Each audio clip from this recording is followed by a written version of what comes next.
Max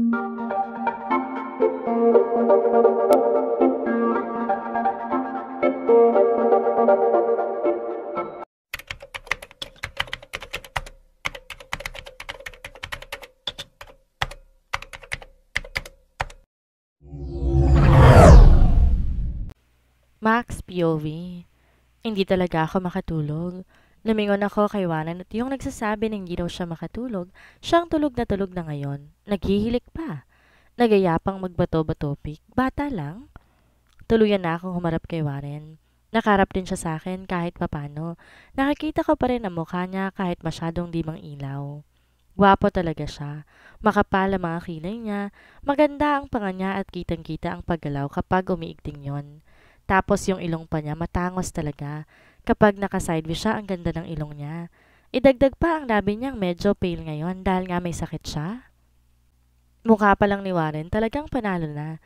Idagdag pa ang katawan niya kaya hindi na ako nagtataka na maraming babaeng nagkakagusto sa kanya. Para siyang yung lalaking nakakatakot mahalin.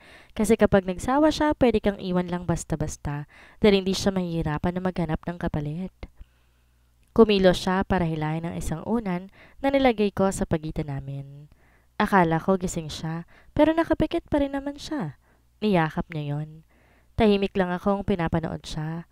Hindi ko kasi alam kung paano ako makakatulog, lalo na't wala nang unan sa pagitan namin ngayon dahil nga niyakap na niya.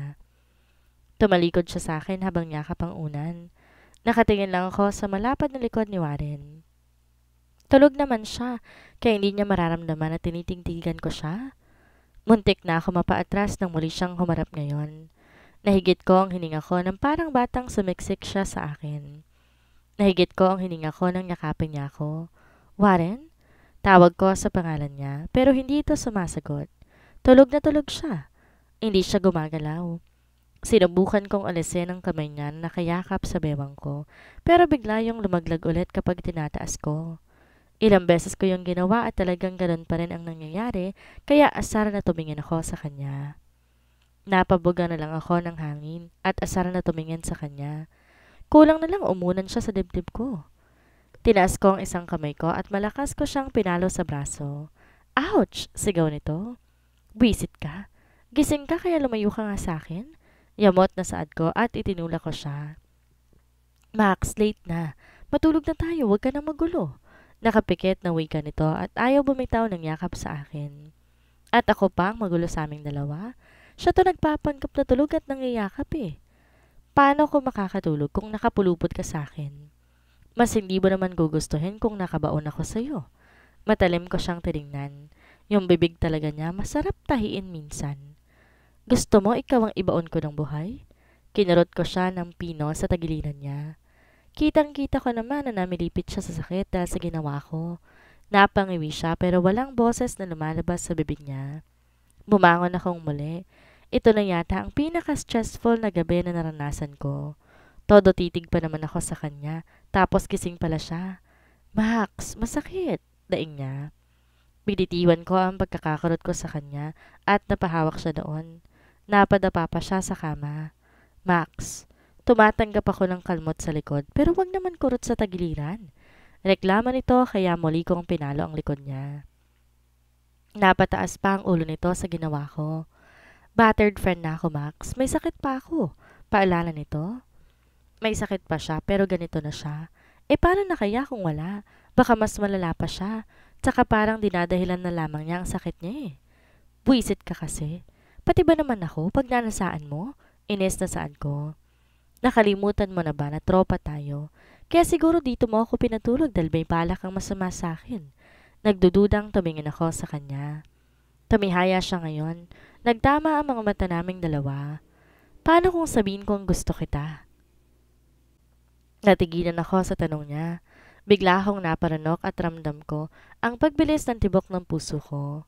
Di agad ako makaimik sa tanong niya. Anong gagawin mo? Muling tanong niya habang ramdam ko ang titig niyang tumatagos sa pagkatao ko. Kumilos ako at dinama ang noon niya. Wala naman na siyang lagnat, pero bakit ganito ang mga tanungan niya? Inawakan niya ang kamay ko. Tinapat niya yun sa dibdib niya. I'm asking you, Max. What if I like you? I like you too, sagot ko. Mabilis siyang napabangon. Totoo? Dinig ko ang excitement sa boses niya. Oo, kasi nga, kaibigan kita. Kung ayaw ko ba sa'yo, makikipagkaibigan ako sa'yo? Muli niyang ibinagsak ang katawan sa kama. Nakagat ko ang labi ko. Buti na lang nabawi ko. Bakit ba yun ang nasabi ko nakakahiya? Ilang kahihiyan pa ba ang mararanasan ko? Alam ko naman na pinagtitripan lang niya ako. Paano siya magkakagusto sa tomboy na gaya ko? Sanay lang siyang asarin ako. Alam ko naman na hindi siya seryoso sa tanong niya. Matulog na tayo, antok lang yan, Warren. Tsaka huwag kang masyadong malikot. Di ako makatulog dahil sa'yo. Pagbabago ko ng usapan. Paano ka makakatulog? Tinititigan mo ako. Kahit medyo madilim, kita kong nakangisi siya. Akala ko nga pinagnanasahan mo na ako. Willing naman ako ibigay ang katawan ko sa'yo, magsabi ka lang. Umupo ako sa kanya at muli akong nahiga. Magkalapit na kami ngayon sa gitna ng kama at parehong nakatingin sa kisame. Max, kapag kinasal ako, gusto ko nandun ka. Malapad ang ngiti mo at masayang masaya. Biglang saan niya. Oo naman. Hanggang honeymoon kasama ka dapat. Tanga ka ba? Anong gusto mo? Maging eyewitness niyo ako habang gumagawa kayo ng milagro? Basta, dapat nandun ka. Dapat palagi kang nasa masasayang pangyayari sa buhay ko. Tumingin ako sa kanya. Mukhang inaantok na talaga siya ngayon dahil nakikita kong bumabagsak na ang talukap ng mga mata niya. Di naman pwede yun? Pwede yun. Hindi ako papayag na hindi. Paano ang asawa mo? Siyempre kapag kinasal na siya, kailangan ko ng dumistansya sa kanya. Kahit sabihin pang titibo-tibo ako, maaari pa rin magselos ang asawa niya sa closest namin. Tsaka ayoko namang makasakit ng damdamin ng iba. Huwag mong isipin ang sarili mo. Asawa mo nga, hindi ako. Naramdaman kong naging kalmado ng paghinga niya at nakita kong nakapikit na siya. Nakatulog na talaga. Buti pa siya kayang matulog kahit may katabi. Napangiti ako. Naiisip ko kapag kinasal na siya, hindi na kami po pwedeng maging ganito. Alam kong hindi na kami pwedeng magbiroan. Iba na ang kukulitin niya at hindi ako. Di naman pwede na ako palagi kahit kasal na siya. Tapos hindi ko na siya pwedeng paluin o kurutin dahil may magagalit na kapag ginawa ko yun. Bastos lang talaga ang bunganga ni Warren. Kahit na minsan nagugulat talaga ako sa mga sinasabi niya. Kung makapagsalita kasi siya kapag may makarinig na iba, baka isipin pa may relasyon kami. Napahikam na ako. Sa tingin ko, hating gabi na kaya hindi ko mapigilang hilain na rin ang antok. Warren. Mabilis ako nagmulat ng mga mata ko nang maramdaman kong nakatulog na si Max. Kung di ako nagpanggap na tulog, baka gising pa siya. Napangiti ako na makita ko ang maamong mukha niya habang natutulog. You will be in my wedding. And we will have a honeymoon? I whispered while watching her. She suddenly put her left leg on my waist. Mariin akong napapikit nang medyo masagi niya ang nasa junior ko. Napahilamos ako ng kamay ko nang maramdaman kong nabuhay na naman yon. Napamura pa ako ng walang tunog na medyo parang kiniskis pa niya ang isang paa niya doon. Ramdam ko ang mabilis na reaksyon ng ibabang bahagi ko. Medyo kalmado na yan kanina, pero ngayon sumikip na naman mula sa boxer shorts ng suot kong panloob. Dahan-dahan kong inilis ang binti ni Max na nakadagan sa akin. Siguro ko ako ang naabutan niyang ganito ang peso sa kanya, baka nahampas niya na ako ng kamay niya. Inayos kong kumot niya. Hindi ko alam na ako ang mahihirapang makatulog sa aming dalawa. Wala naman na akong lagnat. Sa totoo lang, di naman talaga malala ang lagnat ko. Nagpaawa lang ako sa kanya ng gusto para pansinin niya ako. Kaso, hindi nga masakit ang ulo ko. Parang puson ko naman ang sasakit dahil kay Max. Bumangon na ako at bumaba ng kama. Napatingin ako sa side table kung saan nakalagay ang picture frame na nakataob. Inilagay ko yan sa drawer. Mahirap na kapag nakita niya yon. Mahabang paliwanagan yon kapag nagkataon. Mabuti nga hindi niya tiningnan kanina nung naliligo ako eh. Then I walked inside the bathroom. Agad na hinubad ko ang suot ko at tumapat sa shower. Sinigurado kong malamig ang tubig na tumutulong mula doon para mawala ang init na nararamdaman ko. Hinawakan ko ang pagkalalaki ko and I started rubbing it. I closed my eyes and I saw Max's face. His cute face when he's angry and her angel face when she's sleeping. I cursed when I looked at my shaft. It's hard. Kanina pa talaga to. Gusto ko na nga siyang hilahin at halikan pero ayoko naman na matakot siya sa akin. Nahihirapan pa akong paamuhin siya, kaya hindi ako pwedeng gumawa ng bagay na ikagagalit niya. I hate it when she's becoming cold. Mas gusto ko pang galit siya kaysa hindi na talaga niya ako kinakausap. Dinadaan ko lang sa birong lahat kanina, pero masakit na talaga ang puson ko. Lahat na nga ng pagpaparinig ginawa ko na, pero hindi ko alam kung slow ba si Max o talagang hindi lang niya makuhang lahat ng sinasabi ko. I looked up while I'm doing my thing. I cannot touch her yet unless I want another black eye. She will either kick or punch me.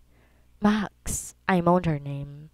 I looked at my hand when I came, but I cursed again because I was still hard. I really can't calm myself when Max is beside me. This is torture. Matapos kong magbabad sa shower at mapakalma ang sarili ko, lumabas na ako pero parang gusto kong tumakbo ulit pabalik sa bathroom at muling mag-cold shower na makita ko si Max. Tulog na tulog ito. Nakababa na ang kumot nito. Nakalabas ang isang maputing binti niya. Hindi naman sexy ang suot niya pero sa paningin ko, siya pa rin ang pinaka-sexy na babaeng nakita ko. Lalo na kahit nakatihaya siya, halatang halata pa rin ang mayayaman niyang dibdib. Hindi gaya ng iba na kapag humiga, nawawala ang dibdib. Si Max hindi. Imbes na humiga, humakbang ako palabas ng kwarto at nagtungo sa kusina para uminom ng tubig. Agad kong binuksan ang ref at kumuha ng isang bottle ng malamig na tubig. Inisang lago ko ang laman nun dahil parang uhaw na uhaw ako. Pero alam ko, can't sleep? Napalingon ako sa nagsalita. Nakita ko si Dad na malaki ang ngisi sa akin. Insomnia? Pagsasinungaling ko. Really? Your face says different. You look frustrated. Seems like you want to do something that you can't? Why are you still awake? Pag-iiba ko ng usapan. Nakatulog na ako. Nauhaw lang ako kaya bumaba ako. I thought you were sleeping now, but I know you can't. Are you having blue balls now? Nginisihan pa niya ako. Lumapit siya sa akin at tinapik ang balikat ko. Ngumisi siya sa akin. Kinasabot ko siya sa pagparito ni Max, kaso panina si Sophie. Akala ko masisira na ang plano kong matulog si Max dito sa bahay. Mabuti na lang nagawan ko ng paraan. Pwede na nga ako mag-artista sa mga ginawa ko kanina. Kaya pa ba? O pipikutin mo na? Shut up, Dad. She will be mine. Good luck then. Iniwan ko na siya sa kitchen. Dad will just tease me. I know him. Muli akong bumalik ng kwarto ko at dahan-dahang nahiga sa kama para hindi magising si Max. Tumagilid ako at tinitigan ko ang mukha ni Max. Ang ganda talaga ng babaeng mahal ko. Kaya nga kahit babae, dati marami nagkakagusto sa kanya. Hinila ko siya papalapit sa akin at pinaunan sa braso ko. Di naman to nagising sa ginawa ko kaya napangiti ako. Dahil kung nagising siya, lagot na naman ako. Bahala na bukas. Magdadahilan na lang ako na wala akong alam kapag nagising siyang magkayakap kami. This is heaven. Yung mayakap ko pa lang siya ng ganito. Sobrang saya ko na kaso, tangina tinitigasan na naman ako.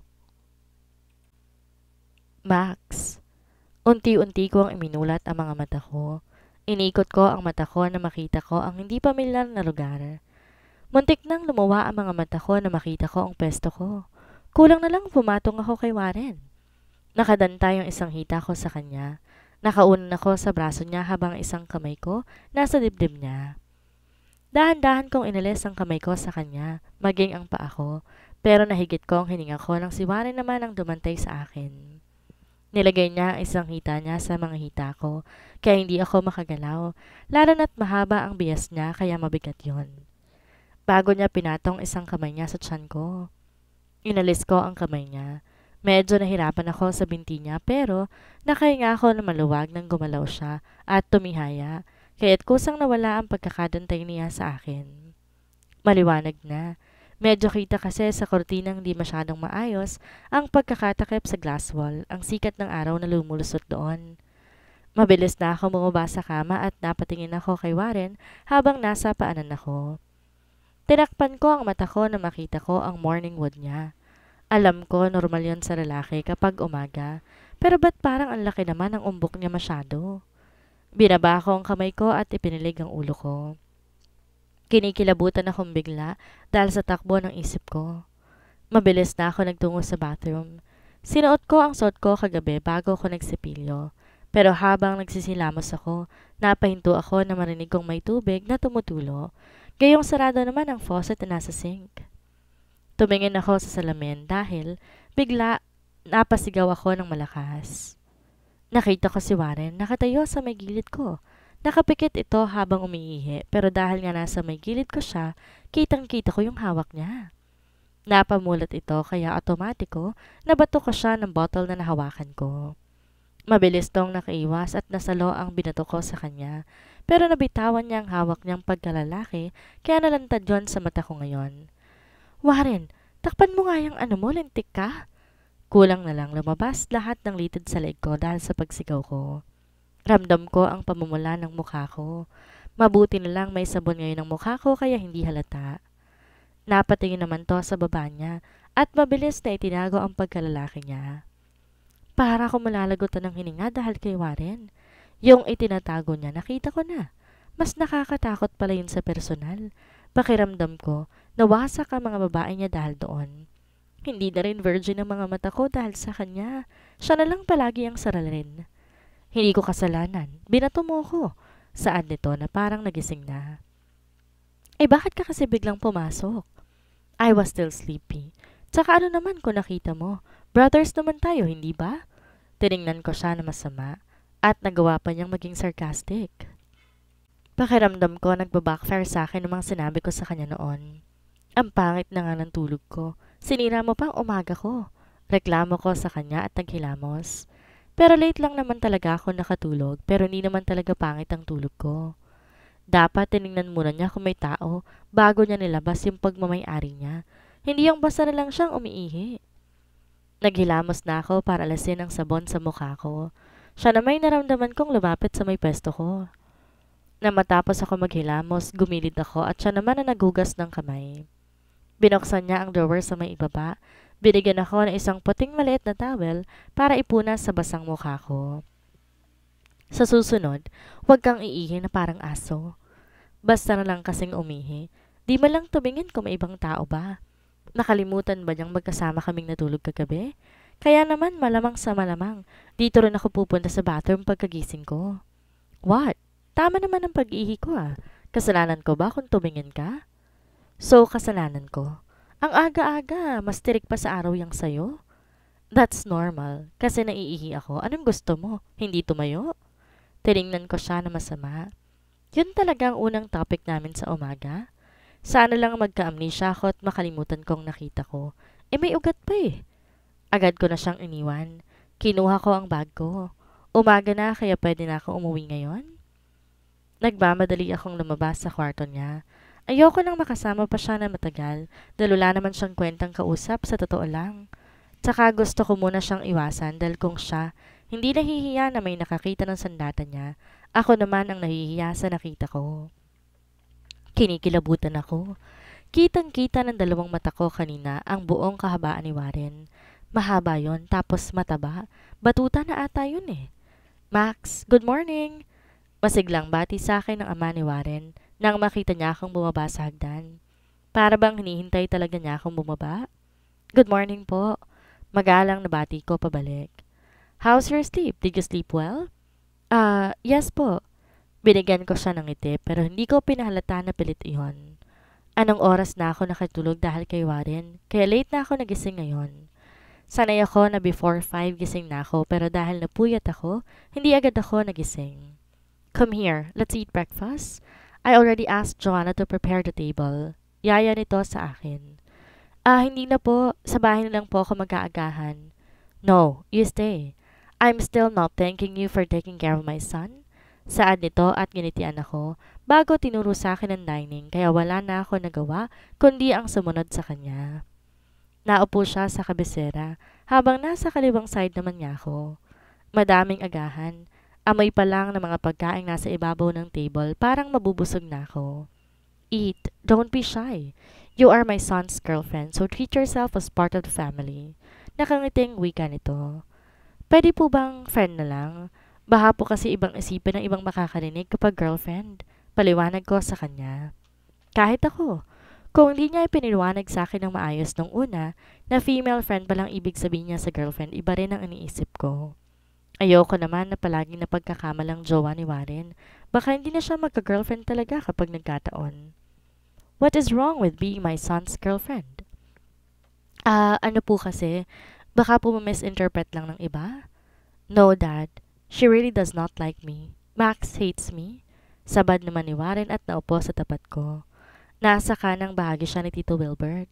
Wala akong sinabi. Wika ko at kumuha ng toasted bread. So, you love me? Malaki ang ngising tanong ni Warren sa akin. Lahat naman ng malapit sa akin, love ko. Nawala ang ngisi ni Warren sa sagot ko. At napatingin ako kay Tito Wilbert na medyo natawa, kaya't muntik na siyang mapaso ng kape na sana iinumin niya. Kaya pala maraming lumalapit sa'yo. Mapagmahal ka pala. Labas sa ilong na saad ni Warren at kumuha ng pasta para maglagay sa pinggan niya. Ngumiti na lang ako sa kanya at hindi nagsalita dahil nasa harap kami ng pagkain at nakakahiya sa tatay niya kapag nakipagtalo na naman ako sa kanya. Mas lalo naman tong sumimangot habang matalim pa ang tingin sa akin. Ano na naman kaya ang kasalanan ko? Warren, I can see your eye bags. Did you sleep last night? Biglang tanong naman ni Tito Wilbert kaya napatingin din ako sa mukha ni Warren. May eye bags nga siya. Hindi ko napansin kanina dahil iba ang unang bumungad sa akin. Pero paano hindi siya nakatulog? Ang sarap nga ng tulog niya na magising ako. Tapos nauna pa siyang matulog sa akin kagabi. I slept well last night. Too well. That's good. Nagtataka nga ako kung bakit sa kwarto matutulog si Max, gayong ipinahanda ko ang guest room. Malikot ka pa namang matulog. Tumingin ako kay Warren, nagtatanong ang mga mata. Nagtatanong ako sa kanya kagabi pero ginigiit niya na kasya kami sa kama. Pero sa ibang room pala ako pinapatulog ng ama niya. Pero wala sa akin ang atensyon ni Warren ngayon kundi nasa ama niya. Masama ang tingin nito doon. Oh, I forgot I have an early meeting. Biglang saan ni Tito Wilbert at nagmamadaling tumayo. Max, try to visit again next time. Pahabol pa nito bago umalis ng dining. So, ano ibig sabihin ng tatay mo? Nakatikwas ang kilay na tanong ko. Nakatulog ka naman na, okay na yun. Tsaka ayaw mo nun, nakatabi mo ako. May pogi kang katabing matulog? Mayabang na sagot nito. Hindi na ulit ako matutulog katabi ka. Ang gulo mo. Tsaka makasaranan niyang kamay mo kung san-san dumadapo. Natawa lang ito sa sinabi ko. Nagpatuloy kaming dalawa na kumain. Hindi na ako nahiya at talagang kumain na ako. Si Warren lang naman kasama ko kapag siyang kasama ko. Parang mas kumakapal pa nga ang mukha ko. Mabuti na lang nag-text si Bossing na wag akong pumasok ngayon. Kaya hindi ako late sa trabaho dahil sa late na gising ko. Matapos namin kumain, hinatid niya na ako sa apartment ko kahit ang sabi niya, wag muna akong umuwi. Wala naman akong gagawin sa bahay nila. Paghinto ng sasakyan, nakita ko si Sander, pababa naman ng hagdan. Lumingon ako kay Warren nang hawakan niya ang kamay ko, nang akmang bubuksan ko na ang pinto. Bakit? Nagtatakang tanong ko sa kanya. Madami na tayong na-miss na lesson, kaya we need to catch up. Seryosong saad nito? Ha?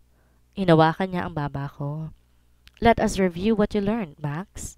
Mahinang saad nito at mabilis na sinakop ang mga labi ko, kaya hindi na ako nakatutol. Napasingap ako sa ginawa niya at sinamantala naman niya yon para mas pailimin ang halik niya. Noong una hindi pa ako tumutugon sa ginawa niya pero unti-unti akong napapikit at hinalikan pabalik si Warren. Hindi gaya dati na parang lalamunin niya na ako sa paraan ng paghalik niya. Ngayon banayad lang. Nag-eespadahan pa ang mga dila naming dalawa. Naramdaman ko siyang umiti siguro dahil sinusultad ko ang ginagawa niya. Warren. Napangiti ako habang nagtama ang mga mata namin ng pandak na lalaking kapitbahay ni Max. Alam ko na may gusto siya kay Max kaya ngayon pa lang gusto ko nang ipakita sa kanya kung sino nagmamay-ari sa babaeng hinahalikan ko. Sinadya ko siyang halikan at dahil nakatalikod siya sa bintana, lihim kong pinindot ang lock ng bintana sa side niya at binabayon para makita talaga na Sander na yon ang ginagawa naming dalawa sa loob ng kotse.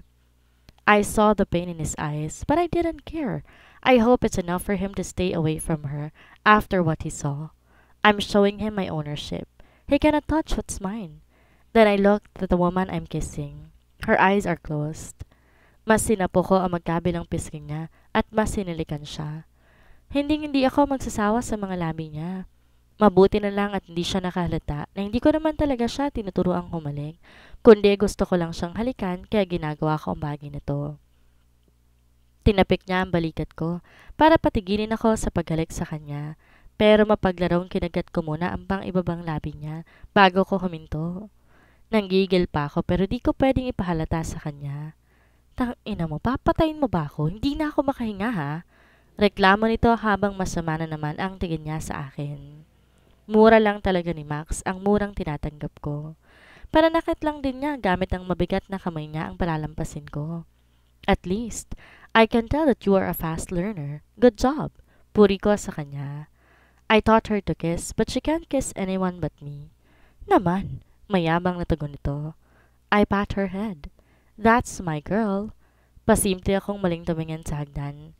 Wala na ron ang kalapit na apartment ni Max kaya napangiti ako. One down.